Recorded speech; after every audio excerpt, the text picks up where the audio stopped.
In previous episodes of Talking with TB, we've heard from TB survivors about their lived experience of living with TB. Today, we're going to focus on talking about life after TB. Hi, I'm Ashna Ashish. I'm a lawyer, a public health professional, and an MDR TB survivor associated with Survivors Against TB, which is a survivor led collective that works with TB survivors and experts to advocate for person centered TB care in India. With me today is Keuri Bhanushali, who is a content writer, an MDR TB survivor, and an SATB fellow. And she's going to walk us through what it's like to be on the other side having finished treatment.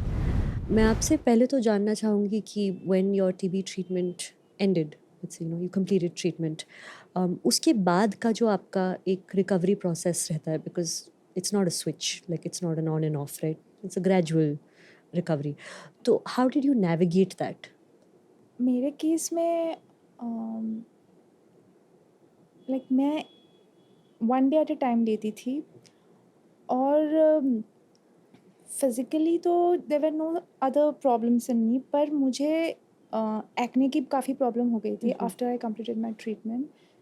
तो वो चीज़ उस चीज़ का मुझ पर बड़ा असर हो रहा था। तो मैं after I completed my TB treatment मुझे डर्मैट के पास जाना पड़ा and I got that sorted.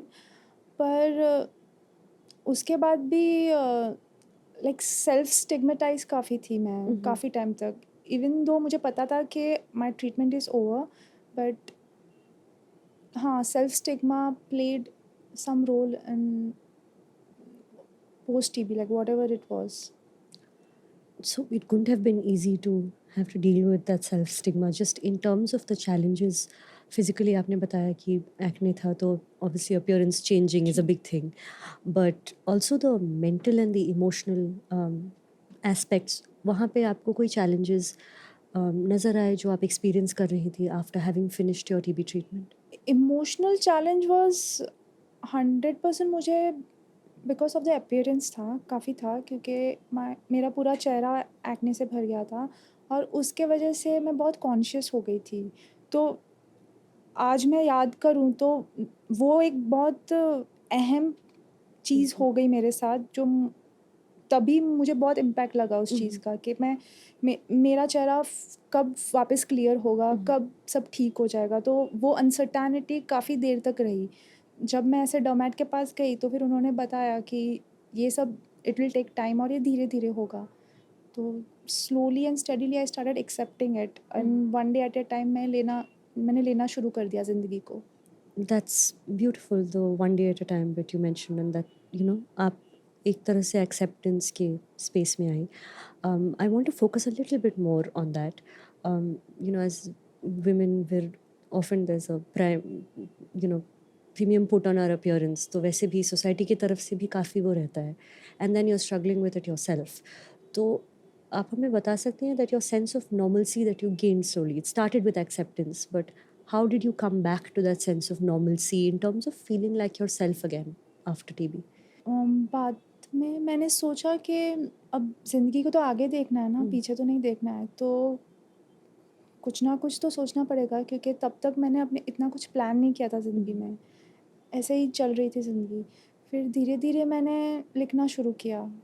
तो मेरे जो भी ख़्याल आते थे वो मैं एक बुक में लिख देती थी। तो I think as I started doing this, ये करने लगी मैं, तो ये चीज़ ने मुझे काफ़ी हद तक मदद की।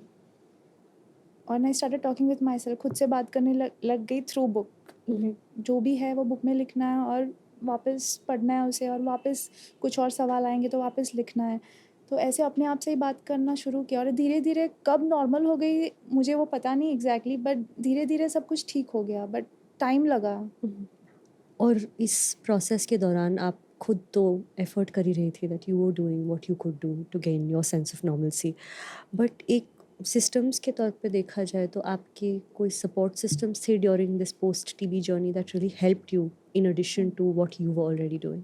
एक्चुअली मुझे लगता है मेरा सबसे बड़ा सपोर्ट सिस्टम मेरी फैमिली थी, और उसके वजह से ही मुझे इतनी तकलीफ़ नहीं हुई, इतनी अकेलापन मुझे महसूस नहीं है, क्योंकि मैंने बहुत सुना है कि लाइक 7-7 महीने लोग आइसोलेशन में रहते हैं, some of the people I know, जो ये सब यहाँ पे इंडिया में तो मेरे साथ तो नहीं हुआ।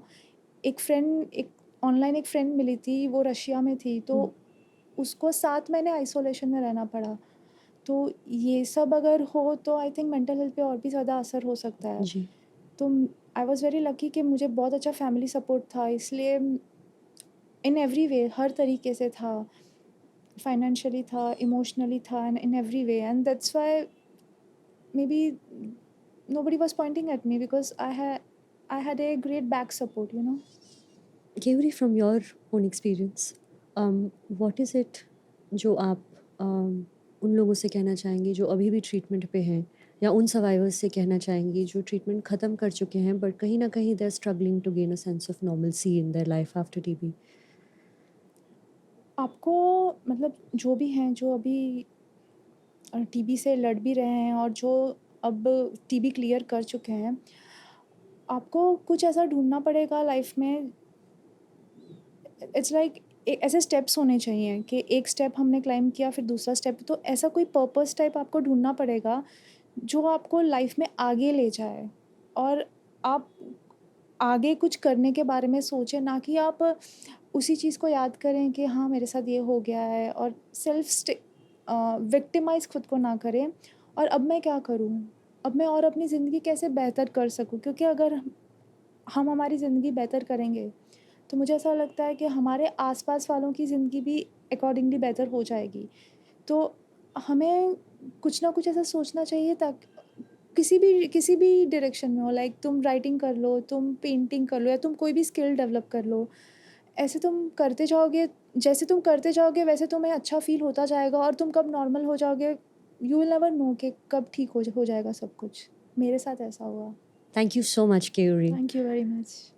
So, what we need to remember as persons affected by TB who are either currently on treatment or adjusting to life after TB is that TB does not have to define you. There is life with TB and there is life after TB.